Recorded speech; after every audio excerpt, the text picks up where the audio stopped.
وہ سمر کو لے کر اسٹڈی روم میں آئی۔ وہاں اس نے اپنی دیوار گیر لگی تصویر کو تھوڑا سائڈ پر کیا۔ ایک دروازہ وہاں موجود تھا۔ سمر نے نہایت تحیر کے عالم میں اپنی بہن کو دیکھا تھا۔ اسے یاد آیا پاکستان آنے کے بعد اس نے اپنے کمرے کی کنسٹرکشن کروائی تھی۔ کیا کروائی تھی؟ کسی نے توجہ نہیں دی تھی۔ اگر دے لیتے تو شاید آج یہ دن نہ دیکھنے پڑتے۔ انہیں تو لگا تھا اس نے فقط وہ دیواریں ہی سیٹ کروائی ہیں جن کو وہ غفور صاحب کو دکھا رہی تھی۔ نہیں جانتے تھے کہ اس نے اسٹڈی کے اندر بھی ایک کمرہ بنوایا ہے۔ وہ کمرہ جس میں داخل ہو کر لمحے کے لیے سمر ٹھٹک گیا تھا۔ دو دیواریں کتابوں سے بھری ہوئی تھیں، جبکہ ایک پر دنیا جہان کے ویسے ہی کاغذات لگے ہوئے تھے جیسے اس کے کمرے کی دیوار پر تھے، جنہیں اب غفور صاحب نے اتروانے کا سوچ لیا تھا۔ یہ سب کیا ہے الاف؟ ایک پوری دیوار پر بے تحاشا اسکرینز لگی ہوئی تھیں۔ نیچے ڈسک پر بھی کئی طرح کی کی بورڈز پڑے ہوئے تھے۔ تاروں کا جہاں تھا جو وہاں پر موجود تھا۔ اس نے تین ایک ساتھ رکھی کرسیوں میں سے ایک سمر کے لیے کھینچی اور دوسری پر خود بیٹھ گئی۔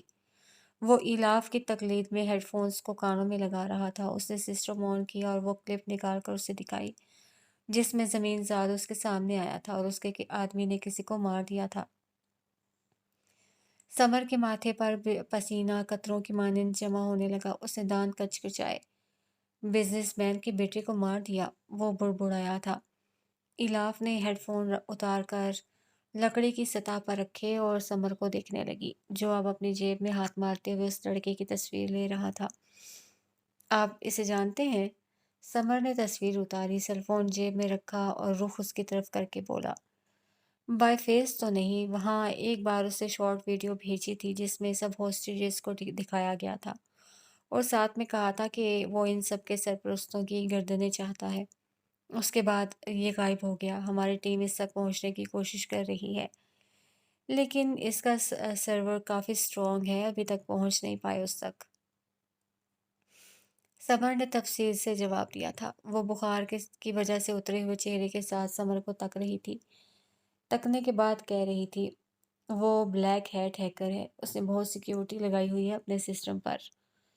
اس کا پی سی آن تھا، اس نے آن رکھ چھوڑا تھا، غلط کیا۔ اس سے پہلے سمر کچھ کہتا اس کے کمرے میں مخصوص ٹیون بجنے لگی۔ زمین زاد کالنگ کے الفاظ اس کی اسکرین پر موجود تھے۔ سمر یکدم کھڑا ہوا، فون نہ اٹھانا، تم ابھی فون نہیں اٹھانا، رکو ایک منٹ۔ وہ جلدی سے اپنے سیل فون کو نکال کر نمبر ڈائل کر رہا تھا جب ایلاف درمیان میں بول اٹھی، بھائی ایسا نہیں ہو سکتا۔ 2 منٹ تک اگر میں کال نہیں اٹھاتی ہوں تو وہ خود کال پک کروا لیتا ہے، میرا سسٹم اس کے انڈر میں ہے اور جب تک یہ آن ہے وہ کال کرتا رہے گا۔ بھائی آپ یہ کیا کر رہے ہیں؟ آپ نے تار کیوں کھینچ دی؟ کسے کال کر رہے ہیں آپ؟ سمر نے اس کی بات سنتے ہی سب کمپیوٹرز کو آف کر دیا تھا۔ اس کا سوئچ اب ڈیسک سے نیچے جھول رہا تھا۔ ایلاف کھڑی ہو گئی۔ سمر کی اگلی بات سن کر اس کے پیروں سے زمین کھسکی تھی۔ ہیلو آفیسر سمر غفور از ہیئر۔ زمین ذات تک پہنچنے کا راستہ ہمیں مل گیا ہے، لوکیشن بھیج رہا ہوں، فوراً آؤ۔ اسے نہیں معلوم تھا سمر یہ کرے گا، اس طرح کرے گا۔ پھٹی آنکھوں کے ساتھ اسے دیکھتے ہوئے وہ خشک ہونٹوں پر زبان پھیر رہی تھی جو پرسکون سا اس کی طرف مڑا تھا۔ یہ آپ نے کیا کیا بھائی؟ آپ کے اس عمل کی وجہ سے وہ سب کو مار دے گا، آپ کو ایسا نہیں کرنا چاہیے تھا۔ سمر نے اس کے شانوں پر ہاتھ رکھ کر اسے کرسی پر بٹھایا اور اس کے ایکال پر ہاتھ رکھ کر پدرانہ لہجے میں بولا، بیٹا کچھ بھی نہیں ہوگا، اپنے بھائی پر یقین رکھو، سب ٹھیک ہو جائے گا۔ بہت مشکل حالات میں کوئی نصیحت کرنی ہو یا پھر کوئی خوشی کی خبر ہو، سمر اسے ان وقتوں میں بیٹا کہہ دیا کرتا تھا۔ گو کہ وہ اس سے خاصا بڑا نہیں تھا، لیکن پھر بھی وہ اس طرح کے مشفقانہ انداز میں اسے پکار لیتا تھا۔ ایلاف کی دونوں بھویں آپس میں ملی ہوئی تھیں۔ ان ملی ہوئی بھووں کے ساتھ ہی وہ اس بات میں سر ہلا رہی تھی۔ تم نے بتایا ہے کہ اس سے کہا تھا تم اپنے حقیقت ہم لوگوں پر کھول دو، اس کی ڈیمانڈز تم ہم تک پہنچاؤ، تو بس یہی تو ہو رہا ہے۔ تم نے اسے کہنا ہے تم وہی سب کچھ کر رہی ہو جو وہ کہہ رہا ہے، ٹھیک ہے؟ وہ غائب دماغی کے ساتھ ایک بار پھر سے اس بات میں سر ہلا رہی تھی۔ وہ خوش نہیں تھی کیونکہ وہ جانتی تھی آج کے بعد اس کا راز بالکل فاش ہو جانا ہے۔ اس کے گھر میں سب کو پتہ چل گیا تھا، انٹیلیجنس والوں کو پتہ چل جائے گا، پھر وہ بھی اس کا سسٹم کنٹرول کر لیں گے اور پھر سب ختم ہو جائے گا، سب کچھ۔ ہمنگ برڈ شکار ہو چکا تھا، اس کے بعد اب ایلی بھی مر جائے گی۔ تھوڑی دیر بعد وہ پہلی والی پوزیشن میں بیٹھی تھی۔ سمر کی ٹیم کے وہ 12 لوگ، جن میں زیادہ تر سینئرز تھے، اسے اور اس کے کمرے کو ستائش بھرے انداز میں دیکھنے کے ساتھ ساتھ مشکوک نظروں سے بھی گھور رہے تھے۔ الاف کے پیچھے کوئی نہیں کھڑا تھا، سب دائیں بائیں خاصے فاصلے سے کھڑے تھے۔ اس نے لیپ ٹاپ کے ساتھ بڑی اسکرین کو کنیکٹ کیا ہوا تھا، جس کا رخ ان 12 لوگوں اور سمر کی طرف تھا۔ 5 منٹ گزرے اور اس کے کمرے میں وہی آواز گونجنے لگی، ٹوں ٹوں کی آواز۔ اس نے سمر کے اشارے پر گہرا سانس خارج کرتے ہوئے کال پک کی۔ زمین زاد اپنے سپرنگ بالوں میں انگلیاں چلاتے ہوئے اس کی آنکھوں کے سامنے تھا۔ اس کی اسکرین کے اوپر بیجنگ دن کے 11 لکھا آ رہا تھا، جبکہ یہاں پر شام کے 7 بج چکے تھے۔ تم نے میری کال کاٹ دی، میری بے عزتی ہو گئی، تمہیں ایسا نہیں کرنا چاہیے تھا، وہ سگریٹ سلگاتے ہوئے اس سے کہہ رہا تھا۔ وہ 12 سوٹڈ بوٹڈ لوگ آنکھیں میچے اس انسان، جگہ اور لوگوں کو تاڑ رہے تھے جو زخمی تھے اور سہمے ہوئے بھی۔ لائٹ چلی گئی تھی، اس نے جھوٹ بولا۔ زمین زاد تھوڑا اسکرین کے قریب آیا اور آنکھیں چھوٹی کرتے ہوئے بولا، لائٹ کے ساتھ تمہارے چہرے کی رونق بھی چلی گئی تھی، کیا لگتا ہے بیمار رہی ہو؟ اور اس بیماری نے جھوٹ بولنا سکھا دیا ہے تمہیں، ہے نا؟ سمر نے اسے سختی سے منع کر رکھا تھا کہ وہ ان کی طرف آنکھ اٹھا کر نہ دیکھے اور یہ تاثر دے کہ وہ کمرے میں تنہا ہے۔ اس وقت وہ یہی سب کر رہی تھی۔ اس کے ہیڈ فونز اسپیکر کے ساتھ کنیکٹ تھے، تبھی آواز کو وہ سب بھی سن سکتے تھے۔ سمر جو اس لڑکے کے فلرٹ کو بمشکل سہ رہا تھا، جھوٹ پکڑے جانے کے بعد بے طرح چونک گیا۔ اسے کیسے معلوم ہوا؟ وہ دل میں سوچ رہا تھا، سوچنے کے ساتھ نظروں کا تبادلہ سب کے ساتھ کر رہا تھا۔ دل میں ایک شک گزرا، جیسے وہ یہی ہو، پاکستان میں۔ کیا ایسا ہو سکتا تھا؟ اگر تو تم سوچ رہی ہو کہ میں یہ سب کیسے جان سکتا ہوں تو افسوس کی بات ہے۔ ایک ہیکر دوسرے ہیکر کی صلاحیتوں پر شک کیسے کر سکتا ہے؟ میں بلیک ہیٹ ہوں، تمہاری بجلی کے سسٹم پر تو نظر رکھ ہی سکتا ہوں۔ تم بتاؤ، تمہاری ہوائیاں کیوں اڑی ہوئی ہیں؟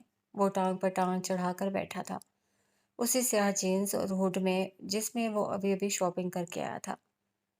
تم نے میرے سامنے ایک جان لے لی، پھر بھی کہتے ہو کہ میرے چہرے کی ہوائیاں کیوں اڑی ہوئی ہیں؟ تم بہت عجیب ہو۔ اور وہ ہنس پڑا تھا، اونچا اونچا ہنسنے کے بعد وہ سہولت سے اسے کہہ رہا تھا، نہیں معلوم تھا کہ تم بھی ڈرپوک نکلو گی، لیکن چلو خیر ہے، اسی میں تو مزہ ہے۔ یہ بتاؤ، میرا کام کیا؟ اسے چپ کرواؤ ورنہ یہ جان سے جائے گی۔ ایک لڑکی جو بھوک سے چیخ رہی تھی کہ منہ پر اس کا ساتھی ڈکٹ ٹیپ لگا رہا تھا۔ زمین زاد اس لیے چیخا تاکہ وہ اپنی دھاک اس چھٹانک بھر کی لڑکی پر بٹھا سکے۔ میں کوشش کر رہی ہوں، یہ آسان نہیں ہے۔ وہ یکدم پھر سے آگے ہوا اور چہرے کو اسکرین پر لا کر دھاڑا، کیوں آسان نہیں ہے ہاں؟ جب تمہارے لیے یہ سب کرنا آسان ہے تو کچھ بھی کرنا بہت ایزی ہے۔ وہ زمین کی طرف انگلی کرتے ہوئے دبی آواز سے گھرا رہا تھا۔ وہ بہن جس پر سمر ہلکی سی بھی تیز آواز برداشت نہیں کر سکتا تھا، آج فرض کی خاطر اسے کسی انجانے انسان سے ڈانٹ سنتے دیکھ کر مٹھیاں بھیج کر رہ گیا۔ اس کے سینئر ساتھی نے شانے پر ہاتھ رکھ کر کول ڈاؤن رہنے کا کہا۔ اپنے بھائی کو انوالو کرو، اپنے باپ کو انوالو کرو اور کہو اس سو کالڈ ایجنسی والوں سے کہ وہ میری ہر ڈیمانڈ کو پورا کریں، نہیں تو ان میں سے ایک بھی نہیں بچے گا۔ الاف نے ڈیسک پر کونی کو ٹکا کر ماتھے کو سہلایا اور تحمل سے بولی، تم خود بھی تو ان سے رابطہ کر سکتے ہو، میری ضرورت تمہیں کیوں پڑ رہی ہے؟ وہ اس سوال پر واپس کرسی پر ٹیک لگا گیا، پھر آنکھوں میں خمار ڈالے اسے دیکھنے لگا۔ اس کی اگلی بات نے سمر کے خون کو گرما دیا تھا۔ سنا ہے خوبصورت عورتیں بڑی سورما ہوتی ہیں، ہر کام چٹکیوں میں کروا دیتی ہیں۔ اب میں بیجنگ میں ہوں اور 2 ہفتے بعد میری مالٹا کی ٹکٹ بکڈ ہے، سو میں اپنی مہنگی ٹکٹ کو ضائع کیے بنا ہی اپنا کام کروانا چاہتا ہوں۔ اس لیے تمہارے پاس صرف کل تک کا وقت ہے۔ اگر تم نے ایکشن نہ لیا تو اسی لڑکی کو ماروں گا جس کے لیے تمہاری آنکھوں میں رحم آیا تھا، سمجھی؟ کہتے ساتھ ہی اس نے آگے جھک کر کال منقطع کر دی۔